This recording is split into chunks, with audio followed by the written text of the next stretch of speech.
Dalam sejarah Islam, terdapat sosok-sosok luar biasa yang mengukir jejak mereka bukan hanya dengan kata-kata, tetapi dengan pengorbanan, keberanian, dan cinta sejati kepada Allah dan Rasul-Nya.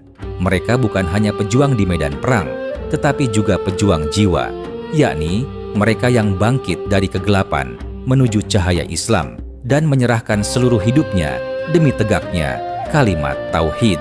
Salah satu dari sosok agung itu adalah Khalid bin Al-Walid radhiyallahu anhu, seorang panglima militer jenius yang namanya membuat musuh gentar dan sejarah terpukau.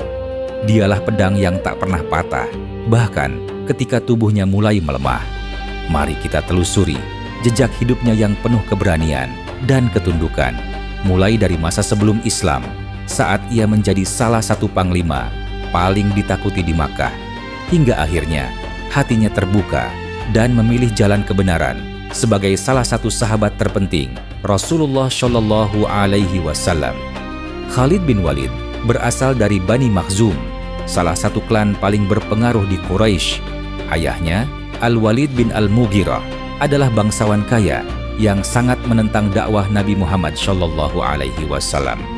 Khalid dikenal sebagai pemuda yang tampan, cerdas, dan ahli strategi perang, bahkan sebelum masuk Islam.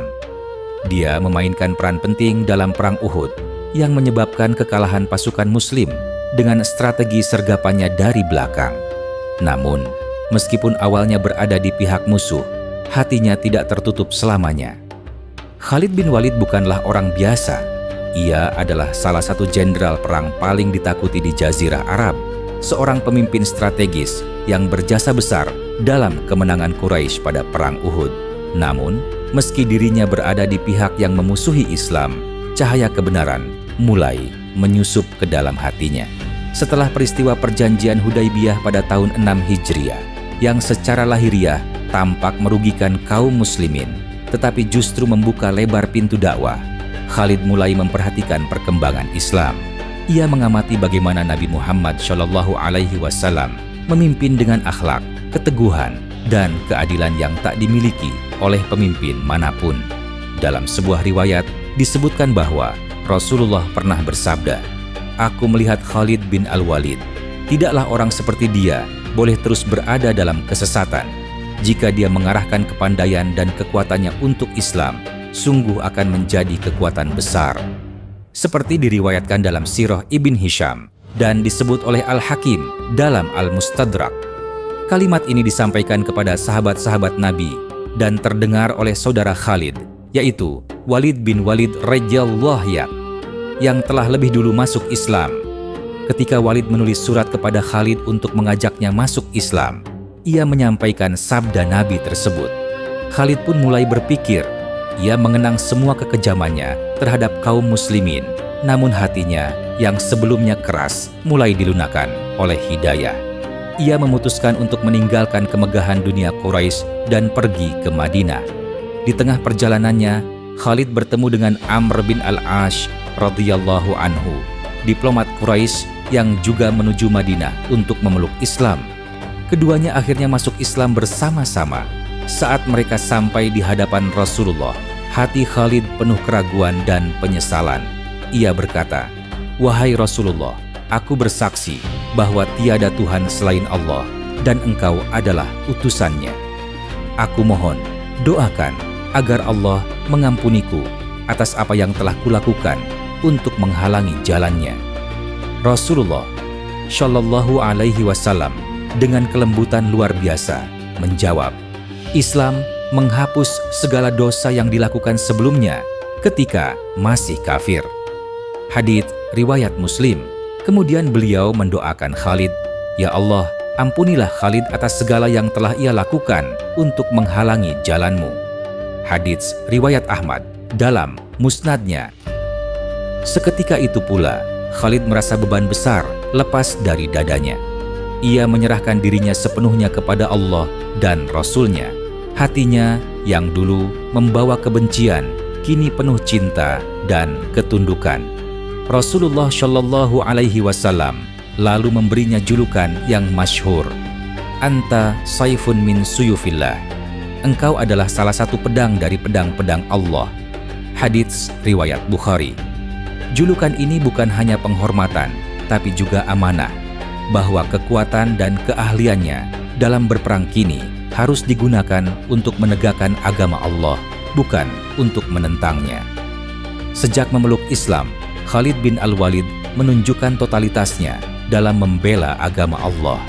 Ia memimpin kaum muslimin dalam berbagai peperangan besar, seperti Perang Mu'tah, Fathu Makkah, Perang Hunain, dan Perang Yarmuk, dengan strategi militer yang cemerlang dan keberanian yang luar biasa.